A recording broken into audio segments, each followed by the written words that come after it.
இது வரைக்கும் டீலக்ஸ் ரங்கோலி சேனலை சப்ஸ்கிரைப் பண்ணாதவங்க சப்ஸ்கிரைப் பண்ணிக்கோங்க. பக்கத்தில் இருக்க பெல் பட்டனை ப்ரெஸ் பண்ணி ஆல் என்ற ஆப்ஷனை செலக்ட் பண்ணுங்கள். அப்போ தான் நம்ம போடுற வீடியோஸோட நோட்டிஃபிகேஷன் உங்களுக்கு உடனுக்குடன் கிடைக்கும். நம்ம போட்ட ப்ரீவியஸ் வீடியோ டிஸ்கிரிப்ஷன்லேயும் மேலே ஐ பட்டன்லேயும் இருக்கும். அதை பார்க்காதவங்க ப்ரெஸ் பண்ணி பாருங்கள். Hello viewers, welcome to our channel. இன்றைக்கி நம்ம புரட்டாசி மாதம் ஸ்பெஷல் ரெசிபியான சக்கரை பொங்கல் எப்படி செய்கிறது தான் பார்க்க போகிறோம். ரொம்ப சூப்பராக தித்திக்கும் சுவையில் பெருமாள் கோவில் சக்கரை பொங்கல் மாதிரியே இருக்கும். ஓகே ஃப்ரெண்ட்ஸ், இப்போ எப்படி செய்கிறதுன்னு பார்க்கலாம். தேவையான பொருட்கள்: பாசி பருப்பு 3/4 கப், 15 முந்திரி, 15 திராட்சை, வெல்லம் தேவைக்கேற்ப. ஃபஸ்ட்டு நம்ம பாசிப்பருப்பை குக்கரில் வறுக்க போகிறோம். பாசிப்பருப்பு கலர் சேஞ்ச் ஆகணும்னு அவசியம் இல்லை, லைட்டாக சூடு ஏறினாலே போதும். ஸ்டவ்வை ஸ்லோ பண்ணிவிட்டு ஒரு 2 நிமிஷம் இந்த மாதிரி நம்ம வறுத்துக்கலாம். இப்போ இந்த கப்பில் 2 கப் பச்சரிசி எடுத்துக்கலாம். இப்போ இந்த பச்சரிசியை ஒரு 2-3 தடவை நல்லா கழுவி எடுத்துக்கலாம். இப்போ இந்த பச்சரிசியை 3 தடவை வாஷ் பண்ணி எடுத்துட்டேன். இப்போ பாசிப்பருப்பு லைட்டாக வறுபட்டுருச்சு. இப்போ நெக்ஸ்ட் நம்ம பச்சரிசி போட்டுடலாம்.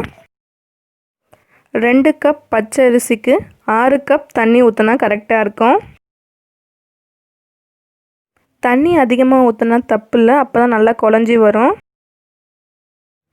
தண்ணி ஊற்றிட்டு நல்லா இந்த மாதிரி ஒரு தடவை மிக்ஸ் பண்ணி விட்டுருங்க. இப்போ குக்கரில் ரப்பரும் விசிலும் போட்டுடலாம். இது ஒரு 4 விசில் வரட்டும். அதுக்குள்ளே நம்ம முந்திரி பருப்பு வறுத்துக்கலாம். கடாயில் நெய் ஊற்றிருக்கேன். நெய் மெல்ட் ஆனதும் முந்திரி திராட்சை போட்டு வறுத்துக்கலாம். பாருங்கள், இப்போ நெய் மெல்ட் ஆகிடுச்சு. இப்போ முந்திரி திராட்சை போட்டு வறுத்துக்கலாம். இந்த மாதிரி நம்ம முந்திரி திராட்சை வறுத்துட்டு செய்கிறனால நல்லா வாசனையாக இருக்கும், டேஸ்ட்டும் சூப்பராக இருக்கும். இப்போ பாருங்கள், முந்திரி திராட்சை கலர் சேஞ்ச் ஆகிடுச்சு. இப்போ இதை நம்ம பிளேட்க்கு மாற்றிடலாம். நெக்ஸ்ட்டு இப்போ அதே கடாயில் நம்ம வெல்லம் போட்டு 1 கப் தண்ணி ஊற்றி இப்போ கொதிக்க விட போகிறோம். வெல்லம் கரைஞ்சி கொதி வந்ததும் நம்ம இதை வடிகட்டி எடுத்துக்கலாம். பாருங்கள், வெல்லம் நல்லா கரைஞ்சிடுச்சு. இப்போ ஒரு கொதி வந்துட்டோம், நம்ம ஆஃப் பண்ணி இதை ஃபில்டர் பண்ணிக்கலாம். இப்போ ஸ்டவ் ஆஃப் பண்ணிடலாம். நம்ம இதை ஃபில்டர் பண்ணி எடுத்துக்கலாம். நம்ம ஏன் இதை ஃபில்டர் பண்ணுறோன்னா வெல்லத்தில் ஏதாவது டஸ்ட் பார்ட்டிகல்ஸ் இருக்கும், அதனால தான். பாருங்கள், இப்போ வெல்லம் தண்ணி நம்ம ரெடி பண்ணிட்டோம். இப்போ குக்கரும் 4 விசில் வந்துடுச்சு. இப்போ ஸ்டவ் ஆஃப் பண்ணிடலாம். விசில் அடங்கினதும் நம்ம ஓப்பன் பண்ணிடலாம். இப்போ விசில் அடங்கிடுச்சு, நம்ம ஓப்பன் பண்ணிடலாம். பாருங்கள், சாதம் நல்லா குழஞ்சி சூப்பராக ரெடி ஆகிட்டுருக்கு. தண்ணியும் எல்லாம் இழுத்துட்ருக்கு. நெக்ஸ்ட்டு இப்போ ஸ்டவ் ஆன் பண்ணிவிட்டு இந்த குக்கரை வச்சிடலாம். இப்போ நம்ம வடிகட்டி வச்ச வெல்லம் தண்ணி இதில் ஊற்றி மிக்ஸ் பண்ணிடலாம். நம்ம சொன்ன மாதிரி இந்த ரெசிபியை ட்ரை பண்ணி பாருங்கள், கண்டிப்பாக சூப்பராக இருக்கும். வீட்டில் எல்லோரும் விரும்பி சாப்பிடுவாங்க.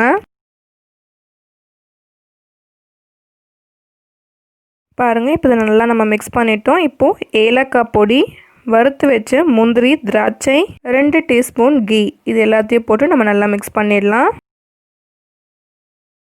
மிக்ஸ் பண்ணிவிட்டு ஒரு 2 நிமிஷம் இந்த மாதிரி கலரி விடுங்க. இப்போ 2 நிமிஷம் ஆயிடுச்சு. ஸ்டவ் ஆஃப் பண்ணிடலாம். இப்போ இதை உங்களுக்கு நான் சர்வ் பண்ணி காமிக்கிறேன் பாருங்கள்.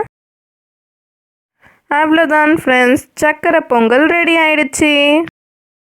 இந்த வீடியோ உங்களுக்கு பிடித்திருந்தால் லைக் பண்ணுங்கள், ஷேர் பண்ணுங்கள், டீலக்ஸ் ரங்கோலி சேனலுக்கு சப்ஸ்கிரைப் பண்ணுங்கள். பக்கத்தில் இருக்க பெல் பட்டனை ப்ரெஸ் பண்ணுங்கள். அப்போ தான் நம்ம போடுற வீடியோஸோட நோட்டிஃபிகேஷன் உங்களுக்கு உடனுக்குடன் கிடைக்கும். இந்த ரெசிபியை ட்ரை பண்ணி பார்த்துட்டு எப்படி இருந்துச்சுன்னு கமெண்ட் செக்ஷனில் மறக்காமல் கமெண்ட் பண்ணுங்கள். தேங்க்ஸ் ஃபார் வாட்சிங்.